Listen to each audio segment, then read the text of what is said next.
C'était fini, mon père était athée, si vous voulez. Et mon père, lui, il interdisait d'aller à la réunion. Très rapidement, mon père, c'est un homme qui buvait beaucoup, qui se droguait énormément, et qu'en plus, il était très jaloux. Et très rapidement, il a commencé à interdire ma mère d'aller à la réunion, puis interdire de bouger de chez elle. Et à cause de sa jalousie, avec la drogue, avec l'alcool et tout ce qui mélangeait dans sa vie, et à cause de toutes ces choses qu'il faisait, il a commencé à interdire ma mère de sortir de la campagne. Et ma mère, elle n'a plus le droit de sortir de la campagne. Sauf rarement pour aller au magasin avec lui, et il fallait qu'elle regarde le parterre, littéralement. Elle n'avait pas le droit de pousser le sarion du temps devant elle, il fallait qu'elle regarde le parterre. Quand il partait, il fallait qu'il prenne le camion et qu'il colle contre la porte de la campagne, pas connaissant dehors. Et j'ai grandi comme ça. J'ai grandi dans un foyer où malheureusement pratiquement tous les soirs on prenait des coups. J'ai eu ma mère prendre des coups devant moi des dizaines de fois. Mon père l'a tapé, il mettre le fusil sous la tête ou alors le couteau sous la gorge, la mort dans la figure. J'ai grandi vraiment dans un foyer où c'était dur. Où quand mon père il partait en boîte de nuit, il disait à ma mère, je veux qu'aucun enfant y dorme. Je veux que personne dort. Alors quand mon père il partait en boîte de nuit, il fallait qu'on boive des thermos de café, on avait 8 ans, 6 ans, 5 ans, il fallait que coûte que coûte on va se réveiller. Sinon quand il revenait, ma mère elle était morte dans les couilles, nous aussi. Alors mon père il revenait au petit jour, au petit matin, et quand il revenait, il disait maintenant il faut que vous dormiez tout de suite. Et même si on n'avait pas sommeil, si on était réveillé, que le jour s'était levé, il fallait qu'on dorme maintenant. Et quand on se couchait, il allumait la lumière et il nous regardait, et il regardait notre figure pour pouvoir s'endormir. Et s'il y en a un qui ne dormait pas, qui bouchait, alors forcément on prenait tous des coups. Et quand je vous dis que mon père nous foutait des coups, c'était pas qu'une claque. J'avais mon père taper ma petite sœur de 3 ans, avec un pain de boulanger, et taper dans la figure jusqu'à temps que les morceaux de pain rentraient dans la figure, et qu'il a voulu qu'on les apparaître dans sa peau après. Et parce que ma petite sœur de 3 ans pleurait, pas le mal qu'il lui avait fait, qui disait arrête de pleurer, 3 ans, il ne comprenait pas. Lui, en sa drogue, en sa boisson, il ne comprenait pas ça. Alors ce qu'il a fait, il a pris son bras et il a mordu toutes ses forces. J'ai grandi dans la peur de mon père. Mon père, il m'a remis devant la place, il a dit Joey, tu bouges pas. Il l'aurait remis 2 jours après, je suis assis devant la place. Je n'avais pas bougé. Parce qu'on avait peur de mon père. J'ai vu mon père prendre l'auto et rentrer dans la campine pendant qu'il y avait moi, mes petites sœurs, ma mère avec ma petite sœur petit bébé dans les bras, et couper la campine en 2 avec nous dedans. Une grâce de Dieu qu'on n'est pas mort. On a rendu avec un père comme ça. Il venait l'après-midi, il faisait des grosses chaleurs, des grosses canicules de chaleur, il venait, et il disait maintenant je vais vous dormir, plein l'après-midi. Il fallait qu'on ferme les carreaux, les volets et les rideaux, la campine, et la porte. Et il fallait qu'on se couvre jusque là. Et si on ne se couvrait pas, et si on ne dormait pas, même si la sueur nous coulait comme ça, si on bougeait, qu'on se découvrait, on prenait des coups, notre mère prenait des coups devant nous aussi. Parce que c'est ce que c'est qu'il devait jeter une journée sans manger. Parce que tout était passé dans la drogue et dans la boisson. Et quand je dis une journée, parfois même c'était 2 jours. Ça m'a déjà arrivé. Parce qu'on n'avait pas de sous pour manger. Parce que tout passait dans la drogue et dans la boisson. On n'avait rien. On était les plus malheureux du monde. Et pour espérer une solution, mon père il s'est dit, on va se mettre dans un petit terrain qu'il avait acheté à mon oncle. Il dit, on va se mettre dedans. C'était mon petit terrain, je mettais 2 campines dedans. Il dit, on va se mettre dedans. Et on va rester là, et comme il n'y aura personne, je serai un petit peu moins jaloux, et là la moelle, tu pourrais descendre dehors. Et malgré ça, il n'a pas pu faire autrement que de faire comme d'habitude. Et on s'est retrouvé une campine tout seul, dans un terrain. Malheureux, en train de prendre des coups. Avec un père qui buvait, qui se droguait, qui nous rendait malheureux.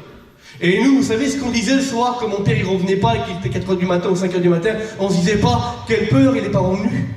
Sur le diamant, ton père il est là ce soir.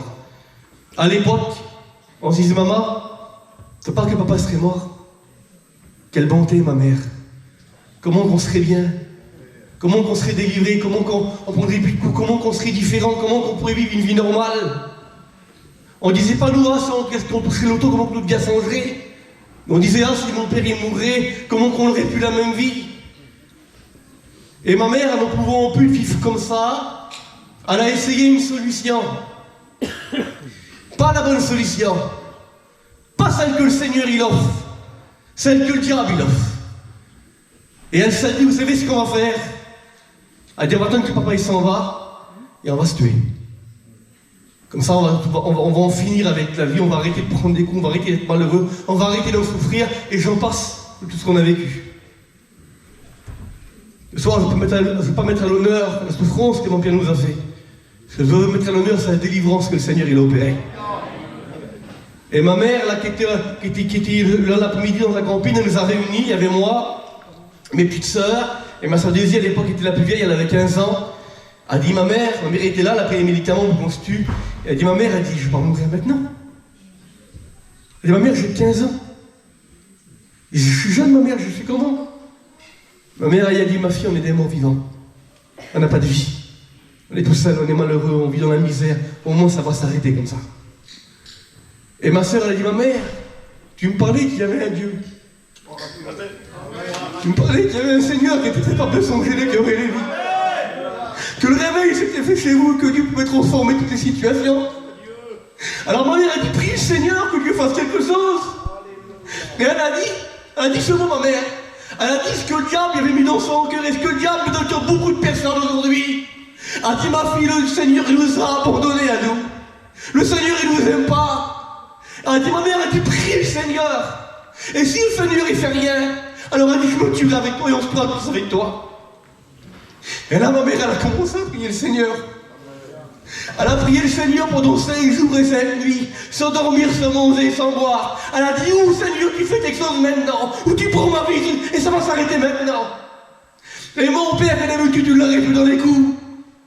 Lui qui voulait pas compris, qu'on parle de Dieu, qu'on va à la réunion. On avait une Bible, que ma mère, elle a eu une jeune fille, et elle était entourée dans un drap, et personne dans un caisson n'a pas droit de l'ouvrir dans la campine. Lui qui voulait pas de l'évangile ce jour-là, il n'a pas eu la force de l'arrêter de prier. Pas eu la force de l'arrêter de crier au Seigneur. Il a essayé à un moment juste, il a fermé la porte du camping sur le bras. Et le bras de la camping est devenu aussi noir que la sacoche de la Bible. Et mon mère, elle sentait rien. Pas de douleur. Et elle a continué à prier le Seigneur. Et elle a prié le Seigneur. Et on a prié avec elle. Et vous savez ce qui s'est passé quelques jours avant ça? Je vous dis que tout concourt au milieu de ceux qui aiment Dieu. Dieu fait toutes choses à merveille. Quelques jours avant ça, j'ai prié le Seigneur en cachette chez moi. Et dans ma campine, je me suis mis dans un coin de la campine tout seul. Et j'ai prié à voix basse.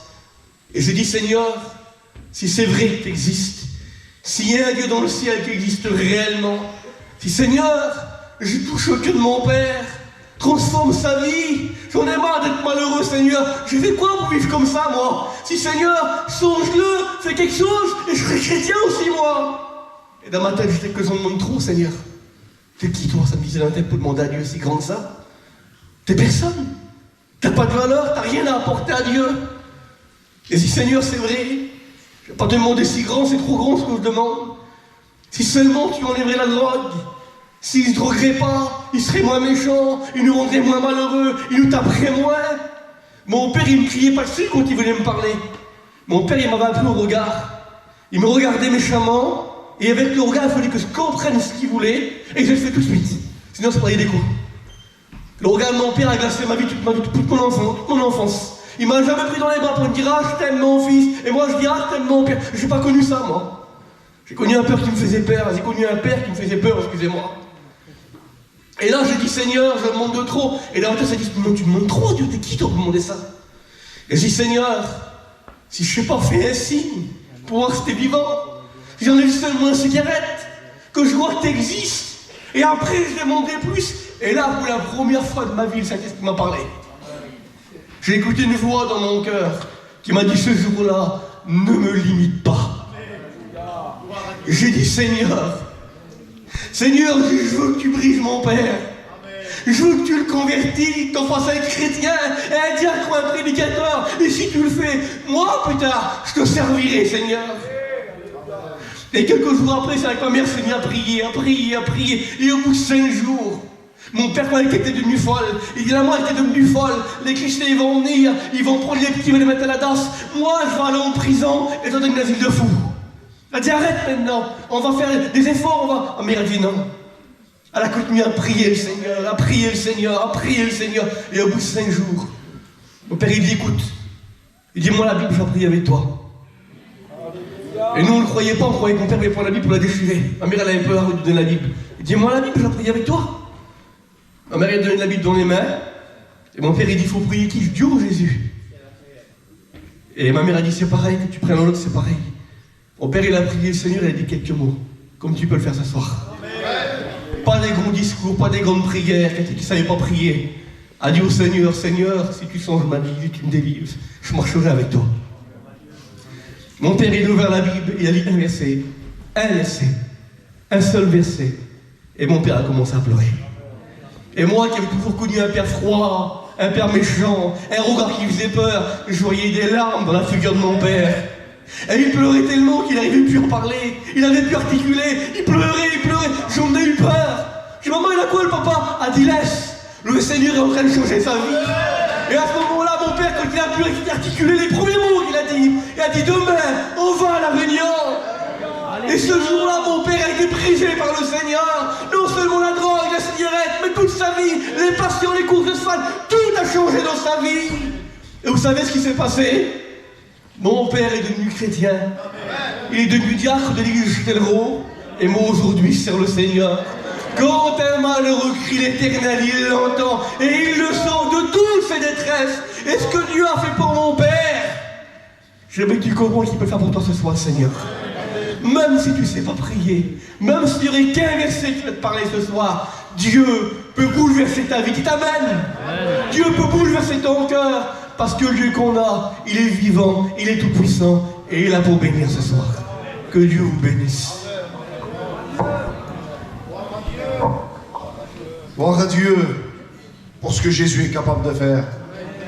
Vous savez, Joey qui a témoigné là, c'est le petit cousin germain de ma femme. Son père était le frère de mon pauvre défunt beau-père. Et sa mère, c'est la sœur de ma belle-mère. C'est des petits que j'ai vus tout petits. Il y a 24 ans que je suis marié avec ma femme. Et je les ai vus grandir. Et ce qu'il vous dit là, nous on l'a vu devant nous. Papa me le sait. Les garçons qui sont là, Via me le sait, on en grandissait sur la place. Et je sais pas pourquoi la réunion prend une direction comme ça, mais Dieu conduit toutes choses. Rien n'est impossible à Dieu. J'étais marié avec ma femme, il y avait 3 ans. Elle me dit, tu vois dans le camping là-bas qui est tourné direction le puissant, elle dit, il y a ma tante dedans. Je dis, c'est pas possible. 3 ans que j'étais marié, j'avais jamais vu sa tante. Je dis, c'est pas possible. Et puis moi, je parlais, pardonnez-moi, mais je parlais en tant qu'homme. Je dis, ils peuvent pas le tuer, ils peuvent pas faire quelque chose. Puis elle dit, il n'y a rien à faire. Il n'y a rien à faire. C'est vrai qu'il n'y avait rien à faire pour les hommes. Mais Jésus a tout changé. C'est son témoignage. Lui, il est témoin de son témoignage. Mais le miracle est là parmi nous ce soir. Est-ce que vous voulez écouter le miracle, ce que Jésus est capable de faire? Viens Roger nous dire un mot. Viens nous dire un mot, viens quand même. Alléluia, Jésus a transformé cet homme-là. Il est là devant vous. C'est ça passer des ténèbres à la lumière. C'est ça passer de la mort à la vie. Aujourd'hui c'est un diacre, c'est vraiment un homme de Dieu qui a reçu Dieu. Et il y a des années on a grandi ensemble. J'étais là pour son baptême, on a toujours grandi ensemble dans les choses de Dieu. Que Dieu le bénisse pour nous. Par la gloire à Dieu. Je ne peux pas vous témoigner parce que mon fils il a déjà témoigné. Mais ce que je peux vous dire, c'est que Dieu est bon. Vous savez l'homme que mon fils vous a parlé avant, cet homme-là il est mort. Maintenant c'est un homme nouveau qui est né. C'est un homme qui est né de Dieu. C'est un homme que les ténèbres font partie de lui, la lumière de Jésus est rentrée en lui. Dieu est bon, Dieu m'aime, Dieu vous aime. Que Dieu soit béni, glorifié.